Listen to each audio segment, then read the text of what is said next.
భయానక విలాసమే కనిపిస్తోంది. కేవలం భయానక విలాసలు.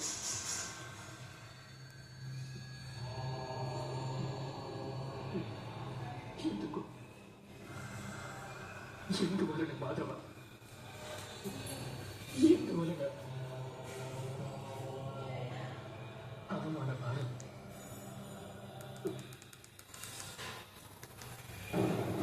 యుద్ధం చేయడమే నీ కర్తవ్యం పార్థ. శస్త్రాన్ని సంధించు.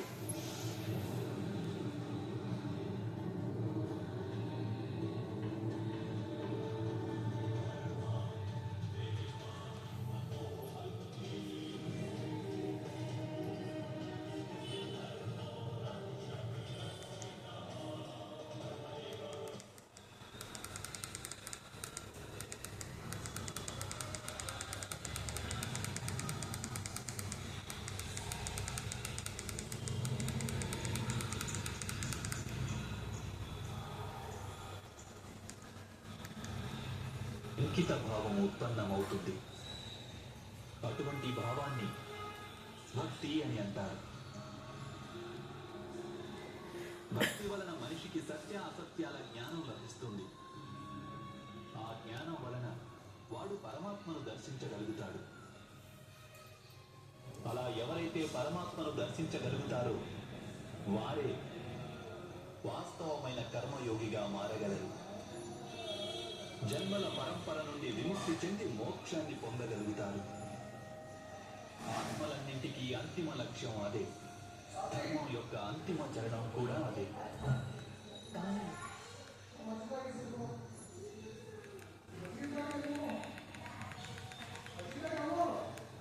ఈ సృష్టియే పరమాత్మ, పరమాత్మయే సర్వస్వం. పరమాత్మ కానిదంటూ ఇంకేమీ లేదు. ఎవరు తమ ఆత్మను దర్శించగలుగుతారో వారే పరమాత్మను దర్శించగలుగుతారు.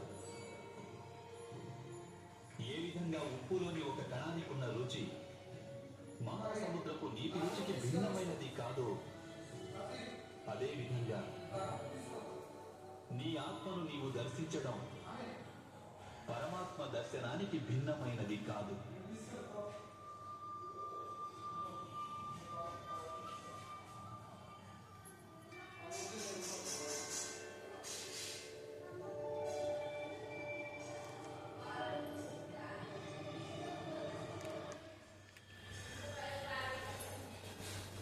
హరి ఓం.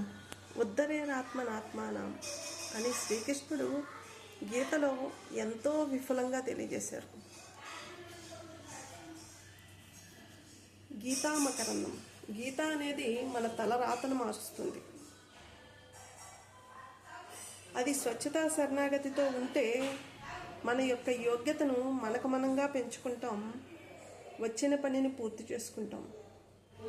శ్రీకృష్ణుడు సృష్టి యొక్క రహస్యాన్నంతా తనలోనే ఉన్నట్టుగా అర్జునుడికి కళ్ళకు కట్టినట్టు చూపించాడు. అది తనకైనా మనకి కూడా.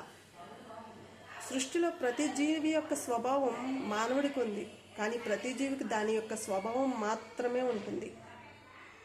అందుకే మనిషిని అన్ని రకాలుగానే పోలుస్తాడు. మనిషి అన్నవాడు తరించాలి అంటే అన్ని స్వభావాలతో కూడుకుని మానవత్వంతో జీవిస్తూ దైవ మార్గమును అనుసరిస్తూ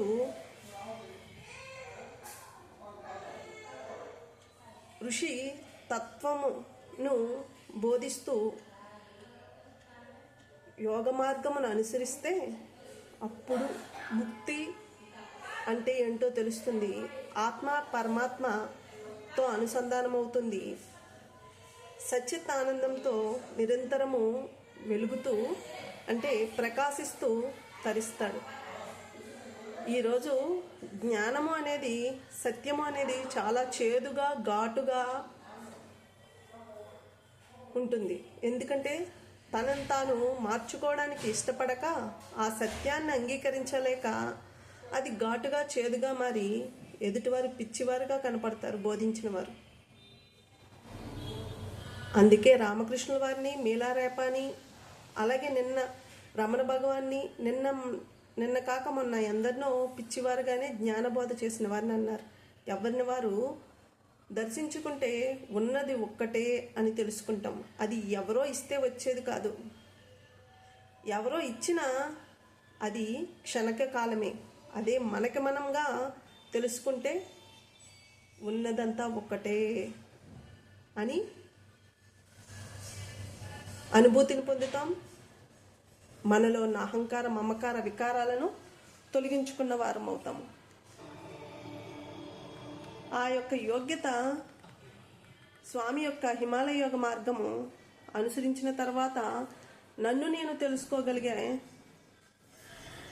శక్తిని హిమాలయ యోగులు జ్ఞాన మార్గము, యోగ మార్గము, ధ్యాన మార్గము ద్వారా, అంటే పని మీద ఎరుకతో జీవిస్తూ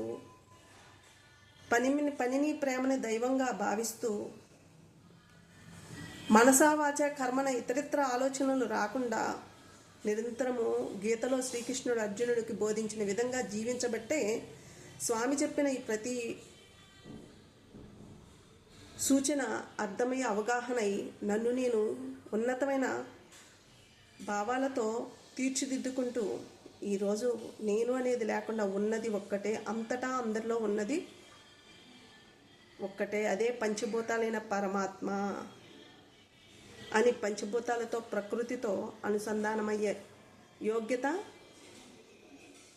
హిమాలయ యోగులు, దివ్యాత్మలు, విశ్వాత్మలు ఎందరో నా చుట్టూ ఉన్న సమాజం నుంచి ప్రతి ఒక్కరి నుంచి నేర్చుకోబట్టే, నన్ను నేను మార్చుకోబట్టే దీనికి పునాది మటికి గీతా మకరందం. గీత శ్రీకృష్ణుడు అర్జునుడికి కాదు బోధించింది, మన అందరికీ. అందుకే చేసేది నువ్వే, చేయించేది నువ్వే, అర్పించేది నీవే, నీకే అనే భావంతో జీవించమన్నాడు. అంటే శక్తి లేకపోతే ఈ శరీరం లేదు. శక్తి నాలోనే ఉందంటే అంతటా అందరిలోని ఇందులోనే ఉంది. జ్ఞానం నాలోనే ఉందంటే ఆది అంతం లేదు జ్ఞానానికి. యోగము అంటే అందరితో ఉంటూ అందరిలో ఉంటూ మనకు మనంగా జీవించడం. అలా ప్రతిదానికి అర్థము అవగాహన ఎవరో ఇస్తే వచ్చేది కాదు, మనకు మనంగా తెలుసుకుంటేనే అర్థము అవగాహన అవుతుంది. అదే భగవద్గీత యొక్క సారము, ఈ దేవి యొక్క జీవన అనుసారము. దానికి పునాది రాయమటికి సంత దత్త పాదానంద రామానుజాచార్యుల వారు.